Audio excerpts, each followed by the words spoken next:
అల్లూరి సీతారామరాజు పోరాటానికి గుర్తుగా ఉన్న బ్రిటిష్ సైనిక అధికారుల సమాధుల స్థలాలను ఆక్రమించడం అన్యాయమని ఏఐడిఎస్ఓ నెల్లూరు జిల్లా ఇన్ఛార్జి సురేష్ అన్నారు. కోవూరు సాలచింతలో వాళ్ళు నిరసన కార్యక్రమం చేపట్టారు.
నా పేరు Suresh, AIDSO all India democratic student organisation Nellore జిల్లా ఇన్ఛార్జి.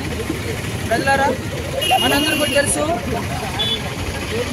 మన దేశ స్వాతంత్రోద్యమంలో రాజీ లేని మార్గంలో అల్లూరి సీతారామరాజు వీరోచితంగా పోరాటం జరిగింది.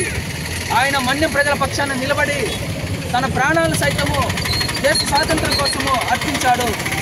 ఆ మహనీయుడి యొక్క చారిత్రక ఆనవాళ్ళను పరిరక్షించడం అనేటువంటిది మన మీద ఉన్నటువంటి బాధ్యత కూడా ఈరోజు ముఖ్యంగా ప్రభుత్వం మీద ఉన్నటువంటి బాధ్యతను తెలియజేస్తూ ఉంది.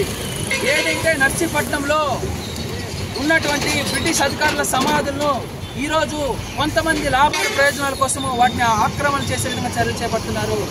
ఈ యొక్క సమాధుల వెనకాల చరిత్ర ఏమంటే, బ్రిటిష్ అధికారులు అల్లూరి సీతారామరాజుని పట్టుకోవడం కొరకు ఒక ఇద్దరు వ్యక్తులను అధికారులను కేటాయిస్తారు.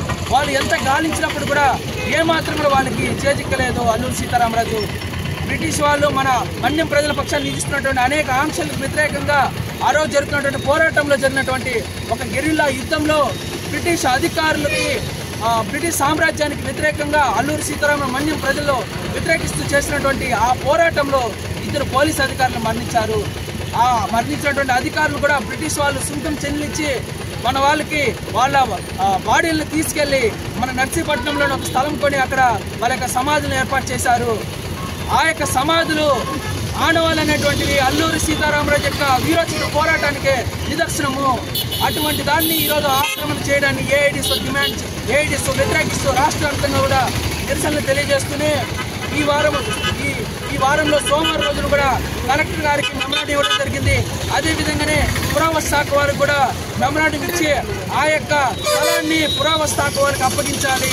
వాటిని టూరిస్ట్ ప్లేసులుగా తయారు చేసి ప్రజలందరూ కూడా అక్కడికి వెళ్ళడానికి అవకాశాన్ని ఏర్పాటు చేస్తూ అల్లూరి సీతారామరాజు యొక్క జీవిత పోరాటాన్ని ఆనవాళ్ళ గురించి ఆయన గురించి తెలియజేయాల్సిందిగా మేము ఈ యొక్క డిమాండ్ చేస్తూ మెమరాండం కూడా ఇస్తూనే ఈరోజు మేము ప్రభుత్వాన్ని కూడా డిమాండ్ చేసేది ఏమంటే, చరిత్రను ఎవరైతే నామరూపాలు లేకుండా చేయాలని ప్రయత్నిస్తారో అటువంటి వ్యక్తుల్ని ప్రభుత్వం చర్యలు చేపట్టి శిక్షించాలని మేము డిమాండ్ చేస్తూ ఈ యొక్క స్థలాన్ని పురావస్తుకి అప్పగించాలి, అల్లూరి సీతారామరాజు చారిత్రక ఆనవాళ్ళను పరిరక్షించాలని ఏఐడిఎస్ఓ డిమాండ్ చేస్తూ నేను ఇంతతో ముగిస్తున్నాను.